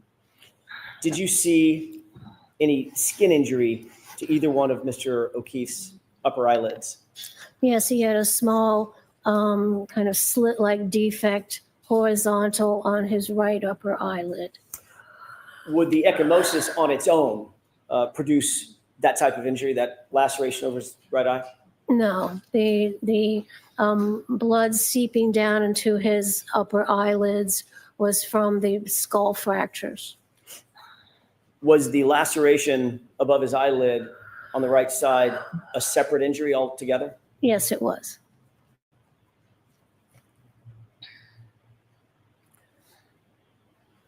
Based on your training experience, do you have an opinion as to whether or not what that eyelid laceration might be consistent with? Some application of force which broke the skin. Could that be from an object? Possible. Could it be from a fist? Possible. Sustained us to the floor, Mr. Jackson. Give me some possibilities of what might cause that laceration above his right eyelid. So it's not possibilities. Give me, in your opinion, what you believe could have caused or produced the injury to the upper right eyelid. So I'm going to see your sidebar here. Let me guess. She's not an expert in whatever she needs to be an expert in to say what could have caused something from the front. Of course. Okay. Their level of qualifications blows my mind. But okay. Cindy says, I think he went in the cellar. Maybe he was attacked, went back upstairs to leave, and was pulled downstairs by someone or something, maybe the dog hitting his head. I will say her testimony was implying that with the vertical laceration, it wouldn't have happened from just falling, and that's that. And it wouldn't just be from the ground, was my interpretation of what she was implying. Well, Zoe's made her presence known. So I do think that it's pretty, so we had, like four medical professionals testify, all pretty much the same thing, that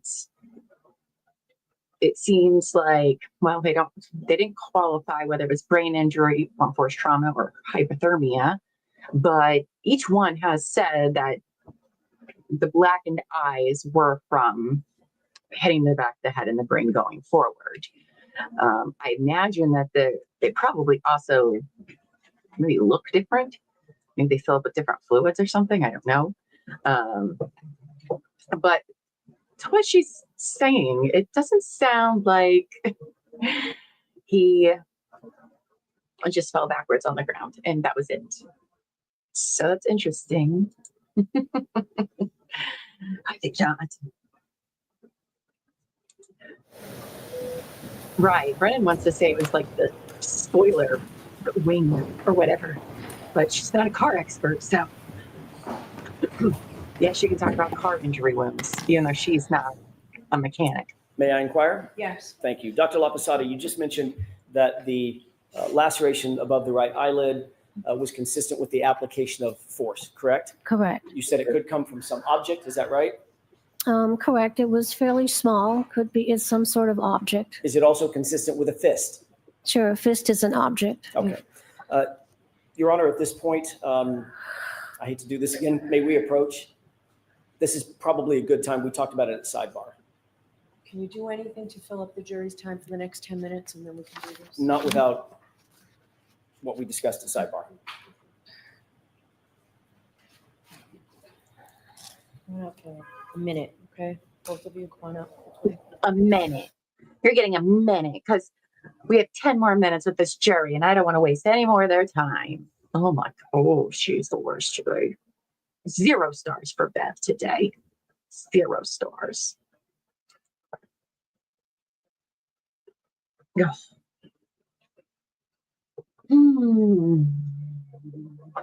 Not gonna say all the mean things I don't want to say. She is being very annoying today. I'm told that we're still on track. Oh. We will start. I'm gonna have you show up a half hour later than we normally do because I expect to have 10 minutes with the lawyers, but we see sometimes with 10 minutes naturally in the course of any case can turn into. So I don't want you to be waiting as much as we waited today. So you take a half an hour more to get in here, whatever time you normally meet, the court officers will tell you. We'll see you tomorrow morning. Tomorrow will be a full day and we will make every effort that it's filled with as much time here in court for you without sidebar conferences, without delays for us to have hearings. So tomorrow, plan on a full day. Please do not discuss this case with anyone. Don't do any independent research or investigation into the case. If you happen to see, hear, or read anything about the case, please disregard it and let us know. Be careful again with your social media use. We'll see you tomorrow. So Dr. Lapasati, Yes. you can step right out. You just follow the jury. We'll see you tomorrow morning. Wait and see if Thank you, Your Honor. if you're going to talk about or argue anything after the jury release. I would think so because Bev cares so much about freaking time. But she told them that they don't need to come in until 9:30 tomorrow or whatever. So, because she's like, oh, let's just talk in the morning for like 10 minutes. We don't want to waste your time. They don't even start till like a quarter after.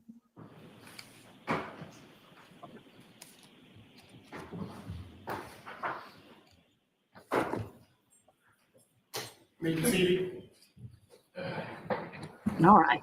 All right, so can you argue the Commonwealth's motion that I received this morning regarding Dr. Renshaw? Can we just do that now? You even read it? Okay.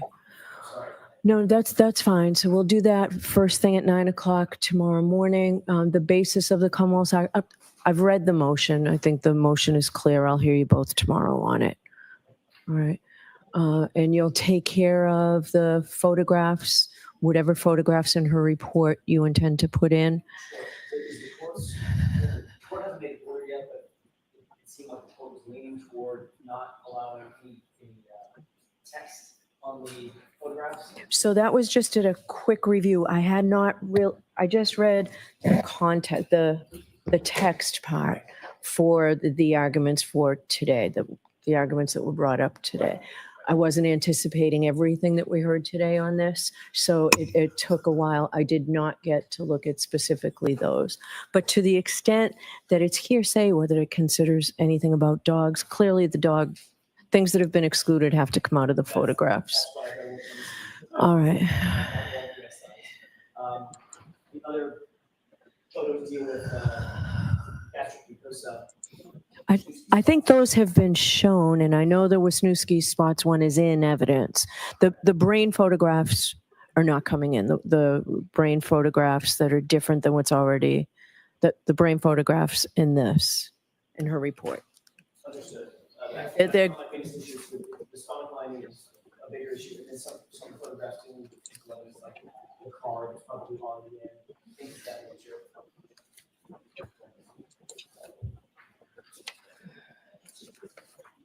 So tell me what you think is more of an issue, more of what you want. So I don't think the photographs on pages 4 or 5 come in. They don't add anything and they are extremely inflammatory. I'm not looking to enter the, I'm not looking to get those. All right, the photos on page 6, I believe, are already in evidence.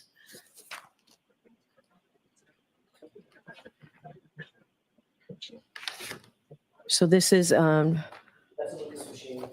right? Just a textbook photo of a Lucas machine? Correct. Is there an objection to that, Mr. Brennan? No, thank you. Okay. So do you want all of that in or just the photograph that's got color to it? I'd actually like all of it. She will explain what effect it has on the pancreas and stomach lining, send it to the restricted spots in the lap. Okay. Page 14, I think these are all in evidence otherwise, but I would like this particular, it's all in one spot. Hold on one second. Okay, so one is in.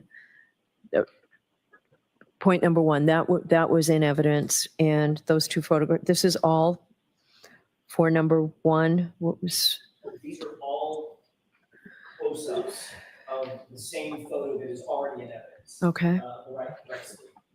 So I'd like to use this because it speaks to her evaluation of these particular.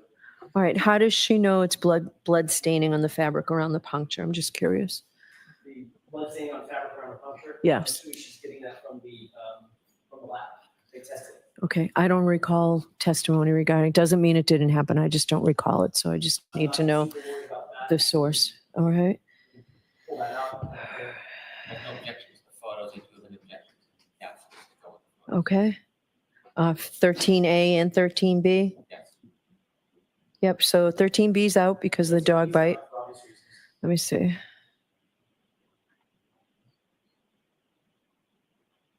All right.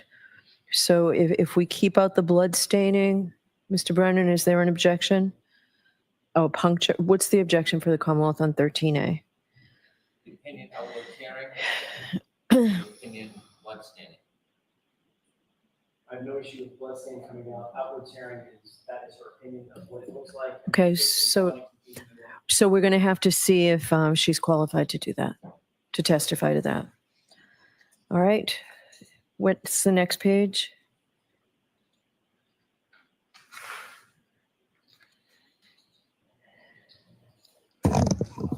Page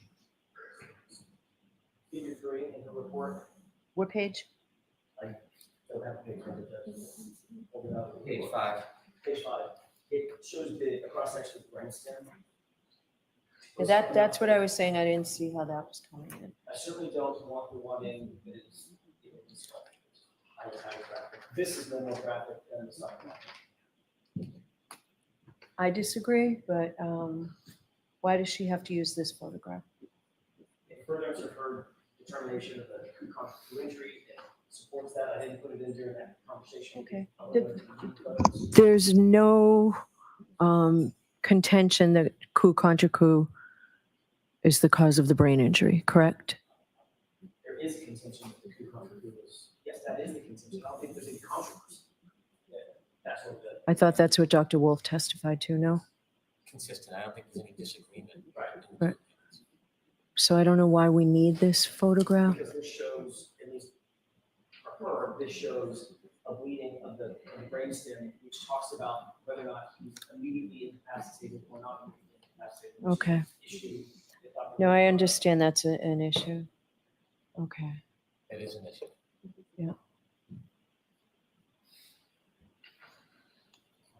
Okay.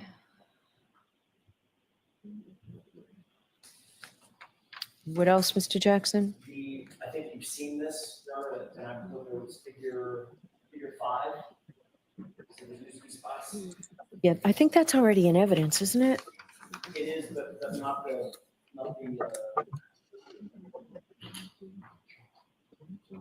Mr. Leslie's saying it's only a chunk of this one, so.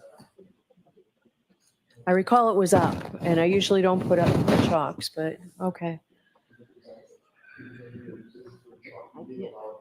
Excuse me? Mr. Lessie. Can you say it again?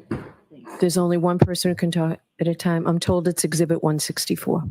Yes, Your Honor, and my understanding is it's marked as an exhibit only. It was used as a chart, but not in evidence. Okay, so if it's marked as an exhibit, it means it's in evidence. Sorry, marked for identification. I'm told I think it's an exhibit. We can find out. If it's an exhibit, everybody's fine with it. It's in. 164, I think. We'll know. Okay. What are those? All right, so we'll have to see what's in and what's not. I'm just trying to make the best use of the time here. The next is figure 9A and B. Just attendant to these two photographs, are attendant to the teaching. So you're saying 9 in evidence or 9 on the form? 9A and B. 9A and B. Is there an objection to these, Mr. Brennan? Going to the Lucas compression device?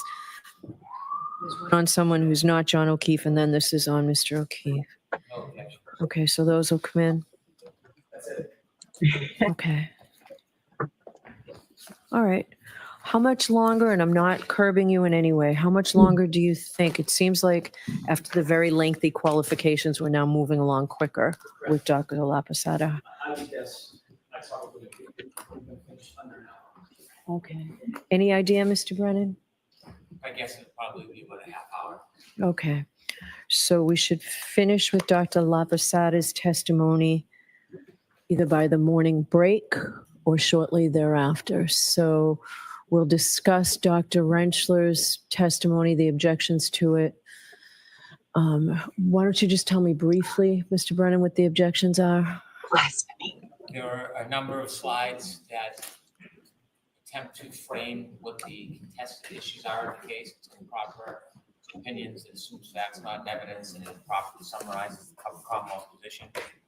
There are a number of slides that provide credibility determinations about Dr. Welcher, and there are a number of slides that summarize opinions by this expert. So the improper summaries, the credibility determinations, trying to frame issues for the jury, none of that should be admissible as part of the PowerPoint. So we've articulated each slide and what our objections are to each slide that we have any objections to. There's quite a few. All right, so I'll look through that tonight, but the same restrictions will be, you don't criticize the person, it's the data, what you saw, what you didn't see. So if it's different than that in the slides, it's going to have to come out. Understood. I'll take a closer look at it. I just haven't had a chance. Yeah, no, I understand. I haven't read it either. We're done. Okay. 4 documents. These are documents that are attended to Dr. Lapasada's opinion and conclusions concerning the dog bites. Okay, so I'd like to have those identified for the record. yes. So we'll make that part of the record. I need a clean copy of Dr. Lapasada's report and her resume for the same purpose. And the resume. Yes. I'll have those 2 by the way. Okay. Just finally, the redacted version of the 3430 post is not marked. Could I have that marked as an exhibit now? Okay. There was no objection, Mr. Brennan? This was never marked as an exhibit. That's all. What? Why don't we do that right now?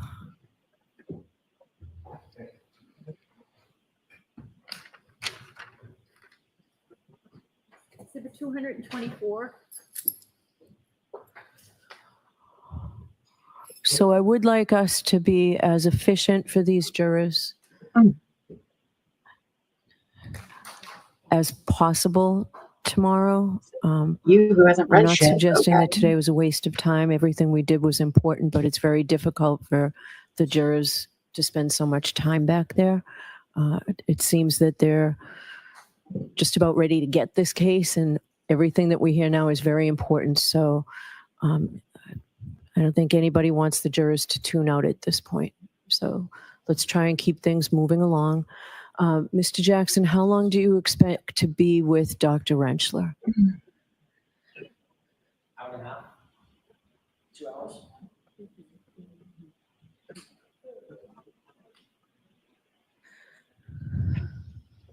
I'm being corrected. 3 hours. 3 hours with Rentschler. She has a better pace than I do. I don't watch my watch when I'm corrected, but maybe it's gonna be a whole thing. I mean, between us and cross-examination. All right. So I told you all the other day, I thought I might be in a position to regret giving you last Thursday off. And that's where we're at. Oh, So, no shit. Let's be as efficient as we can possibly be. I promise you we are. It's a murder trial. Judge. I understand. All right. Okay. So, Mr. Jackson, do you expect that Dr. Rentschler will be the last witness that you call? Okay. On rebuttal, any idea how long that will be, Mr. Brennan? I'd like to keep it to 2 hours. Okay. All right, that would be for everything, including Dr. I'm sorry, Dr. Welcher? Dr. Welcher, and then the DNA, all those witnesses. I think it should be done in less than an hour. All right, so will Dr. Welcher be called after the DNA people? Trying to schedule that. I expect to call him last, but it all depends on when we can get the DNA people, and Dr. Welcher will be here tomorrow or tonight, so he'll be here. So whoever's, if they're available, I'd like to get the DNA people in first. But we haven't had confirmation on the flight. All right, because I told Mr. Lessie that he could excuse himself from this testimony if there were other witnesses first, so that he can prepare once he gets the discovery from Dr. Welcher. Thank you, Your Honor. Could we understand from the Commonwealth the names of the rebuttal witnesses we're talking about? They were in the motion, right? Well, we heard some different things at some point. Maybe if something happened with Dr. Lapazzato, they were going to be different. We heard that at time. Okay, so the motion that I allowed was Ms. Kuhn. I believe Dr. Gillespie's name was in there. Hartnett? And Ms. Hartnett. Okay. So that's the exception. Those of Dr. Welcher are the scope of the rebuttal witnesses for the Commonwealth. Yes, I allowed the motion. Mr. Brennan says he's not calling Dr. Gillespie. Mr. Gillespie, right? Correct. Okay. And nor Dr. Crosby. Or Dr. Crosby. Right. That's what I 8 I weeks. think there's, Sorry, I know. well, it's important to know.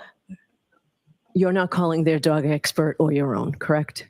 Not calling Dr. Crosby. Okay. The other item, Your Honor, we want to alert you to, we will come tomorrow with a suggestion with regard to the curative instruction that was given to the court today.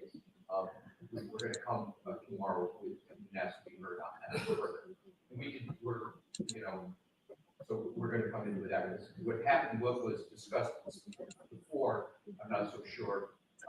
You asked me to change it, was my recollection, Mr. Lessie. We looked at it at lunch, Your Honor, and appreciate the opportunity to confer with you on that. Don't want to keep the staff later today. And I don't want to keep the jury waiting, so file something with me and I'll take a look at it.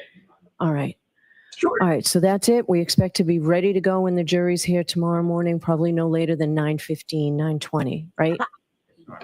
Yes. Okay, and we'll use a full day, as much of it as we can. Yes. Yes? Yes, Your Honor. Okay, all right, thank you. Okay. All rise for the court, please. Sure, Bev. Sure. Oh boy, you guys. Boy, oh boy. That woman. We're all on the same page. We all need to take a breather because she is so frustrating. So let's go over the time that it was very hard to hear them. So I was trying my best, and so I may not have accurate enough. We can work together, right? So Jackson said he had another hour and a half maybe with Dr. Lapasada. And then Brennan was like, I'm going to need like a half hour for Cross. Okay, sure, buddy. If you say so. And then Dr. Rentschler is going to be next from ARCA. Jackson said the director for that, he's thinking about 3 hours. And then I thought Brennan said about 2 hours. So we can expect probably like an hour added on to that somewhere in between.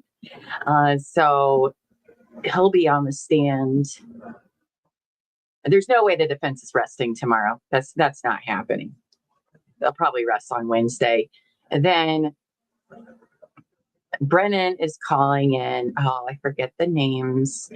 He's bringing back Dr. Welcher, which I think it was Polly. Who was it? Somebody was just like, if I was on the jury and I saw him walk back in, I'd be so mad.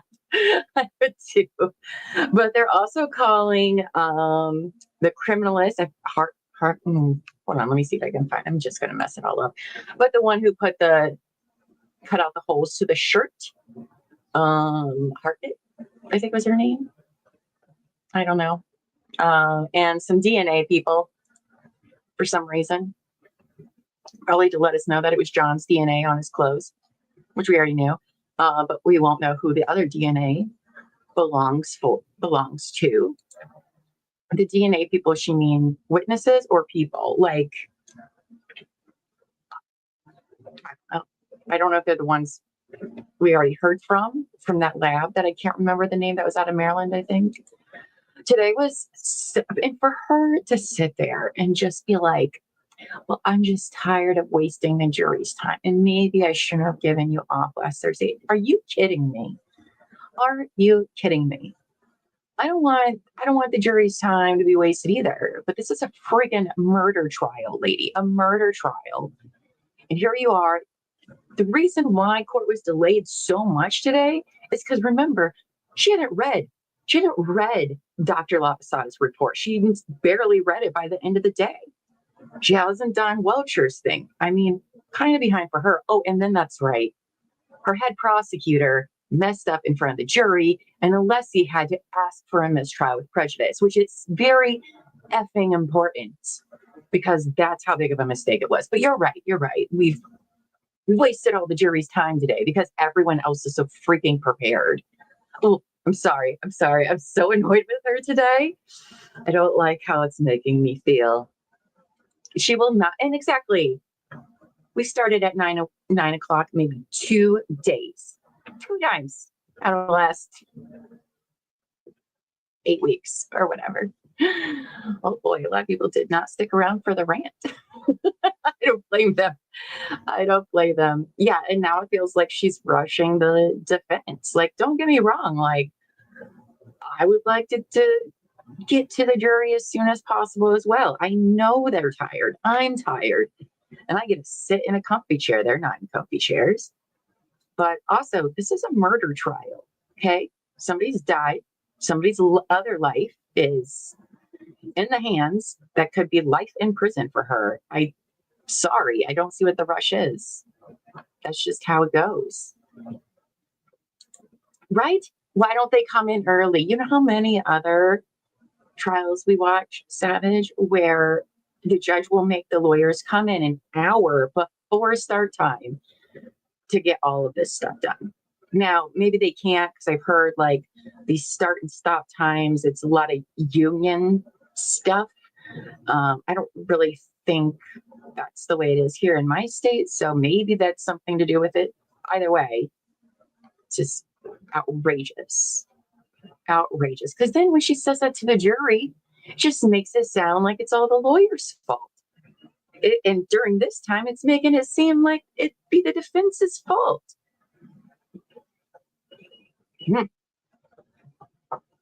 Feeling very nice. Wendy says, God only knows what this means. If he's going to be excused to prepare, I think I'm going to have to go to my underground shelter. So, yes, Alessi will be excused as he's going to be preparing for rebuttal for Dr. Welcher. So, we know that it's probably just going to be Jackson and Yannetti doing the other rebuttal witnesses. So, Welcher death by PowerPoint. I mean, I don't know what was N. Rentschler's PowerPoint, if you will, but ARCA gets hired by the federal government. I'm pretty sure they know how to do PowerPoints and do them appropriately to fit court requirements. And then she says, well, we're going to have to go through that tonight, and we might have to take down a bunch of things. Blah, blah, blah, blah. Okay, Beth. Okay. Not as much longer. Oh, gosh. Just probably no later than 9:20. This means 11. Exactly. What? I don't want to waste the time, but we'll probably get it started around 9:15 or 9:20. Yeah, I feel like I've been pretty good as well, Wendy, but today it's outrageous. It's outrageous. You don't need to be a lawyer or a legal expert to just see with your own eyes the clear shenanigans that have been going on, and especially today. Joaz, was John O'Keefe's manner and cause of death left undetermined? Yes. The manner of death was undetermined. The cause was between blunt force trauma or hypothermia. They couldn't determine, hence the manner being undetermined. So, which again, you have several medical experts in here all saying, we don't really know how it happened, and it's not seeming. Not a single one has said, oh, this has anything to do with the car, including the prosecution's Emmy, the one who did the autopsy, Scortabello, which we know Proctor was not happy with because he called her a whack job in his awesome text. God, that guy. Oh, what was that? Scared me. Like a pop or something. It's fine. And then who's the other person? Oh, Dr. Wolf with no E, the neurosurgeon. Right. So the neurosurgeon, who, by the way, I don't have a problem that he testified to what he did, but he's a neurosurgeon. Okay. Not a pathologist, not, a forensic pathologist. And yet he was allowed to testify on, what happened to the back of his head and like all this other stuff when he does like inside the head stuff. I mean, I don't have a problem with him being qualified to do it. It's just the hypocrisy, because the woman that was on the stage today, Dr. Lapsada, was amazingly qualified, like even more so than Dr. Russell. It's crazy. Karen does deserve a fair trial, and I don't think it's happening. I really don't think that it's happening. And I do not think we're going to get a guilty verdict out of this either. And I don't think we're going to get a non-guilty. I'd be very surprised if we got either one of those. I would foresee that happening probably. So, or they'll just bust a jury in probably. I feel you there. That is. Wendy says, who saw the interview on Network News this morning where some old guy saying the praises of Hank because he was doing some late night preparation for today? I certainly did not see that. Lady in Gray says, I think is new since Welcher's testimony. Brennan said he hasn't had time to go through it yet because he just got it, and he just got it because the defense just got it. Right.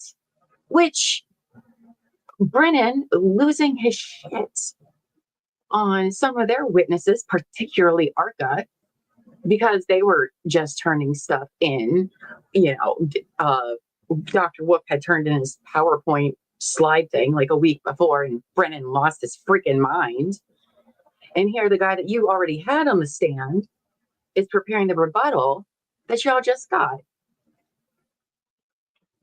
Cool. Linda Ford, okay, says Auntie Bev's a very low energy person. She's mentally lazy and less trying to cover up for the prosecution. She seems like she can't be bothered. And then when she is, she gets upset about it. So, you guys, this is not how normal judges act, period. It's wild. But the Commonwealth is entitled to a fair trial for Brennan. Oh, I hate that so much. I hate it so much. Oh my gosh. So far behind over here. It has not been proven that he was hit by a car. I agree. I mean, yes, the ARCA demonstrations with the taillights and the body flying. Okay, sure. It did show an arm could bust out a taillight at a 29-mile-an-hour speed. Okay. But then we all saw the body and what the clothes on the mannequin guy on Rescue Randy. And then Brennan goes and says something stupid. And he was like, yes, but isn't our skin squishier? And And that was a hard thing. It's like, yeah. So it would be even worse than what we're looking at on the mannequin, sir. But sound off, I guess. Oh my gosh. Oh, so annoyed. But he's allowed to give his opinion. Yeah, it's crazy. Well, I would say from the testimony we have watched together from the first trial, I would strongly agree as well. You know, I mean, look at how much testimony they left out. It's because those witnesses were not reliable, not credible, including law enforcement, state law enforcement. That's why they weren't there to testify. It's not because, oh, they didn't really say anything. That is not true. They all said a lot of things. And that's the first big red flag, is why doesn't the state want to use law enforcement? So, let's see. You can't decide if you need a nap or jog around the block. I don't even. How hard is Randy? Stop it, Kim. Hello, let's go, Brandon. Haven't seen you in a while. Hope you're doing great. You did get a membership today, so congratulations. Happy to have you as a member. Appreciate that. Eddie Irene says, we aren't supposed to use common knowledge or knowledge of experts on the stand, right? Because it should be left up to the jury on who they deem to be credible. They're literally instructed that, right? You decide the weight of credibility for each and every witness. So why can't the lady talk about dog fights? I don't understand. Other people have been able to talk about nonsense. I don't get it. Oh, let's go, Brandon. Thanks for gifting a membership. Thank you so much. I'm not sure who that lucky winner went to, but welcome to the member fam. We do have a members only this Wednesday at 7 p.m. Eastern. And Terry, I'm planning it, so we'll see what kind of shenanigans we get into, but y'all can join us at the members only this Wednesday at 7 p.m. Eastern. LB says, it's sad that everyone in that courtroom has to walk on eggshells to not get on Bev's bad side, because it is so effing easy to do. I mean, today she's very much like that today.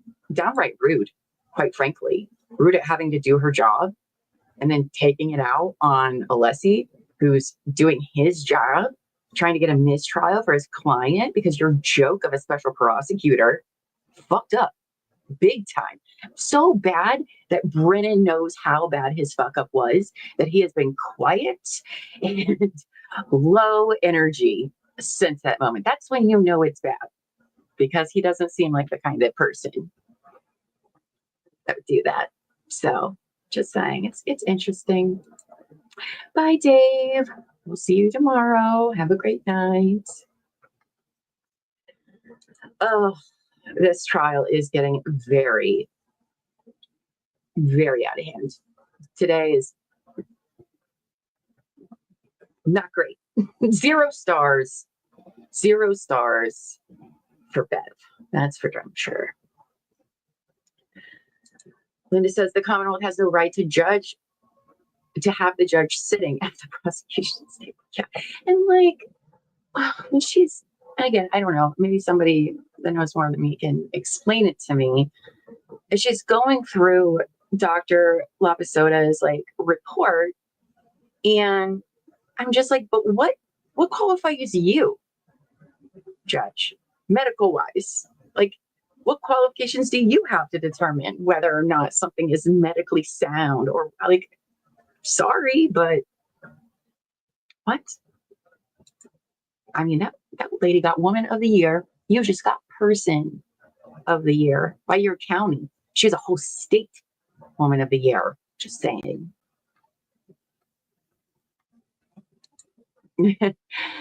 Let's go. Brandon says, no, the jury is zoning out and is too disabled to walk up and down the stairs.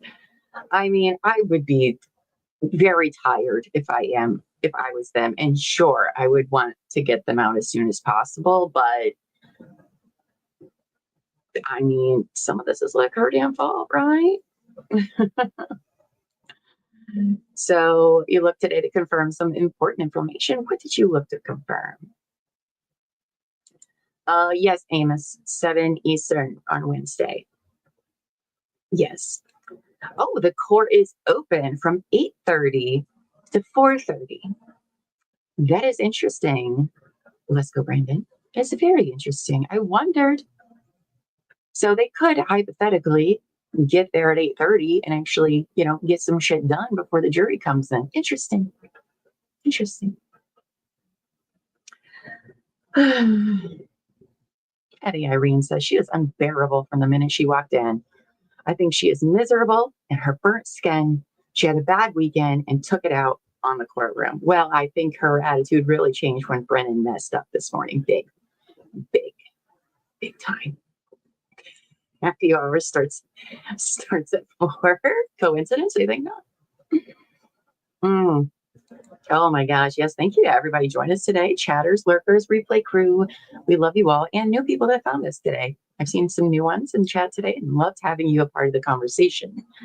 Love that so much. We're here every day at 8:30. Well, weekday, because I do need the weekends off to watch court for the Karen Reed trial. The next trial we're going to cover, it'll probably be done by the time this case goes to the jury, but we are going to watch the Lori Vallow Daybell trial that's taking place right now in Arizona, where she's representing herself again for the second time. Don't worry. If you're worried about the verdict being spoiled, it's probably going to be guilty because she has quite the track record. But I want to watch that because I've invested 5 years of my life into her, and hopefully this will be the last time we all see her stupid face. But and you can't go wrong, watching a pro se case. That's always a good time. She was something else last time too. Oh, Judge Newman, amazing. What an amazing guy he was.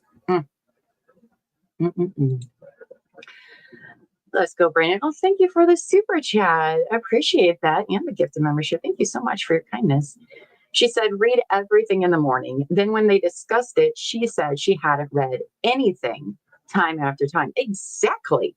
And you want to blame it on everyone else. I mean, the fact that she hadn't read the defense's stuff that they needed for their witness to do a good direct examination just quite frankly pisses me off.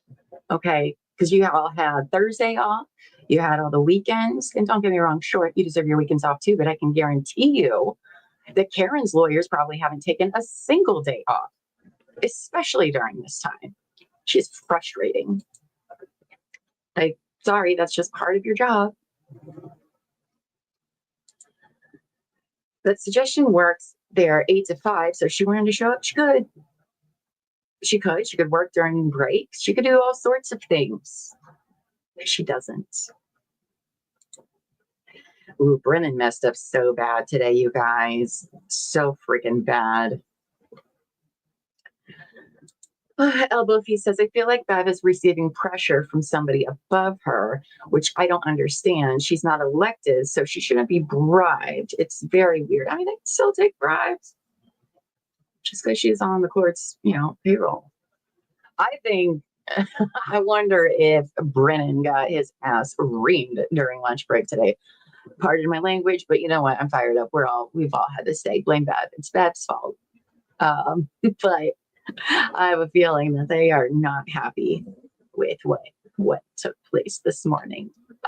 Because to lead the jury, and so in case you missed it, anybody that didn't know, they got John's shirt out, and in the back were some holes in this sweater of his.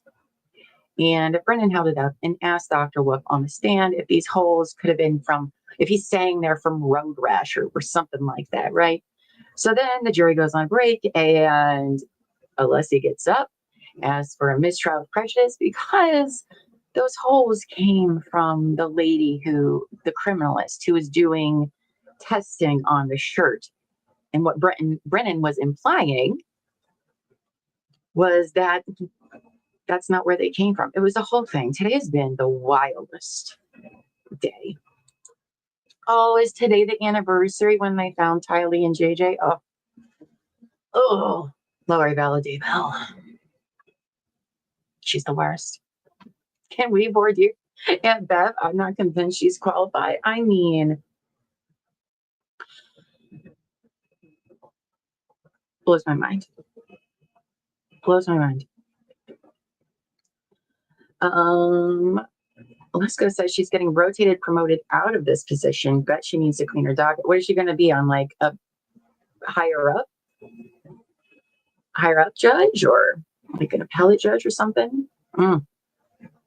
Sorry, but no, I've never seen a judge be like this. I mean, okay, she can have some of her rulings all she wants, but then the talking to the witnesses, letting Brennan just go when something's been objected, and she doesn't even say anything, lets him get it out, lets the other person start responding, and then wow, defense is objecting. She's like, okay, let's talk about this in sidebar. It's wild.